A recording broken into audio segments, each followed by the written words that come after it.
গুরুত্বপূর্ণ খবর, অন্নপূর্ণা ভাণ্ডারের স্ট্যাটাস চেক করা যাচ্ছে। অনেকের ফর্ম কিন্তু বাতিল হয়েছে, তোমাদের অবশ্যই চেক করতে হবে তোমার ফর্ম বাতিল হলো কি অ্যাকসেপ্ট হলো। তোমরা অবশ্যই কমেন্টে জানাবে। যাদের ফর্ম অ্যাকসেপ্ট হয়েছে তাদের অ্যাপ্রুভ দেখাবে, আর যাদের ফর্ম রিজেক্ট তোমাদের রিজেক্টই দেখাবে, ঠিক আছে। এবং এই মাত্র তোমাদের স্ট্যাটাস চেক করার যে লিঙ্কটা সেটা অ্যাক্টিভ হয়েছে, তোমরা অবশ্যই প্রত্যেকে চেক করো। এবং কিভাবে চেক করবে একদম স্টেপ বাই স্টেপ তোমাদের কাছে তুলে ধরবো এই ভিডিওর মাধ্যমে। যত রাতই হোক না কেন, সবার আগে সব ইনফরমেশান পাওয়ার জন্য অবশ্যই চ্যানেলটিকে সাবস্ক্রাইব করে রাখবে এবং ভিডিওটাতে অবশ্যই কিন্তু একটি লাইক করে দেবে, ঠিক আছে। তো চলো, তো তোমাদের প্রথমে আমি দেখিয়ে দিচ্ছি কিভাবে তোমরা সেই স্ট্যাটাসটা চেক করবে। স্ট্যাটাস চেক করার জন্য একদম অফিসিয়াল ওয়েবসাইটে ভিজিট করবে। ওয়েবসাইটটা কী আছে সেটা হলো socialregistry.wb.gov.in। এখানে সিটিজেন অ্যান্ড ফ্যামিলি লগ ইনের এখানে অ্যাক্সেস সিটিজেন পোর্টাল অপশানে তোমাদের ক্লিক করতে হবে। যখনই তোমরা এই অপশানে ক্লিক করবে একটু সময় লাগবে, যেহেতু অনেকে ট্রাই করছে, ঠিক আছে। তো এখানে দেখো তোমাদের এখানে অ্যাপ্লিকেন্ট লগ ইন অপশানটা তোমরা দেখতে পাচ্ছ এবং সিলেক্ট ইউর ডিস্ট্রিক্ট, তোমাকে প্রথমে তোমার ডিস্ট্রিক্টটা এখান থেকে সিলেক্ট করতে হবে। তো আমি এখান থেকে ডিস্ট্রিক্ট সিলেক্ট করলাম। তারপরে হচ্ছে মোবাইল নাম্বারটা এখানে টাইপ করে দেবে, তোমাদের এরকম সিকিউরিটি ক্যাপচা কোড এখানে বসিয়ে দেবে এবং রিকোয়েস্ট ওটিপি অপশানে ক্লিক করবে।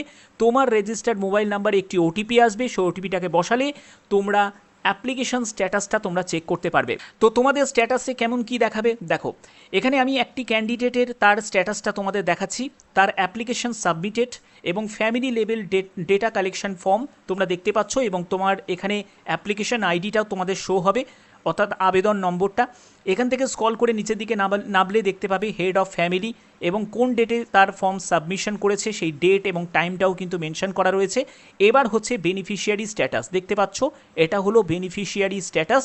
তো এখানে তার পরিবারের সদস্য সংখ্যা হচ্ছে এখানে তার পরিবারের 4 জন সদস্য।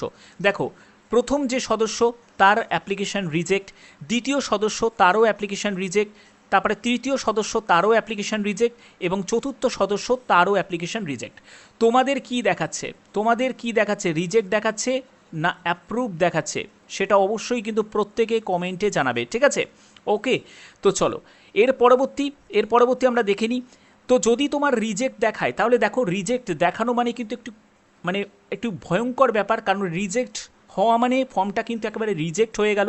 এবার বিভিন্ন কারণের জন্য সেটা রিজেক্ট হতে পারে, কিন্তু কারণটা কিন্তু এখানে উল্লেখ করা নেই। এই কারণটা জানাটা অবশ্যই দরকার।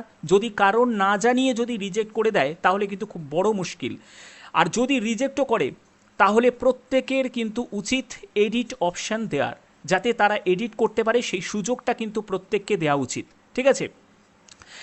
একজন ক্যান্ডিডেট সে ভোটার কার্ডের তার কোনো ইস্যু নেই, সে নাগরিক, কিন্তু তার যদি অন্য কারণের জন্য হতেই পারে সে ফর্ম ফিল আপে কিছু গণ্ডগোল করে ফেলেছে, হতেই পারে তার অন্য কোনো কিছু প্রবলেম হয়েছে, তো যাই হোক না কেন সেটাকে সংশোধন করার অ্যাটলিস্ট একটা সুযোগ কিন্তু দেয়া উচিত সরকারের, ঠিক আছে। তো চলো আমরা পরবর্তী দেখে নিই। তো পরবর্তী হচ্ছে আরেকটি তোমাদের স্ট্যাটাসে দেখাচ্ছি, যেখানে হেড অফ ফ্যামিলি দেখতে পাচ্ছ, এখানে হেড অফ ফ্যামিলি এবং কোন ডেটে সাবমিশন করেছে সেই ডেটটা এবং টাইমটা দেওয়া রয়েছে এবং হেড অফ ফ্যামিলি তার নামটা স্ট্যাটাসে অবশ্যই ওপরের দিকে থাকবে। এবার হচ্ছে বেনিফিশিয়ারি স্ট্যাটাসে দেখো, এই ক্যান্ডিডেটের মেম্বার নেমে এখানেও তারও কিন্তু রিজেক্ট হয়ে গেছে, অ্যাপ্লিকেশন রিজেক্ট হয়েছে। দ্বিতীয় মেম্বার তারও অ্যাপ্লিকেশন রিজেক্ট হয়েছে। আমি যে দুটো দেখালাম সেখানে কিন্তু তাদের কিন্তু রিজেক্ট হয়ে গেছে। এবার যাদের অ্যাকসেপ্ট হয়েছে তাদের কিন্তু অ্যাপ্রুভ দেখাবে।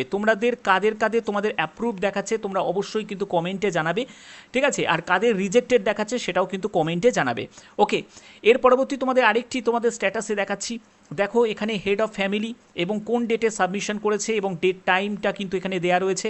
বেনিফিশিয়ারি স্ট্যাটাসে যদি দেখো, এখানে পেমেন্ট ফেলিওর দেখাচ্ছে। দেখো, মেম্বার নেম পেমেন্ট ফেলিওর, তো অর্থাৎ তার কিন্তু আবেদন যাকে বলে ভেরিফিকেশন তার কমপ্লিট হয়ে গেছে, কিন্তু পেমেন্ট ফেলিওরটা হয়েছে।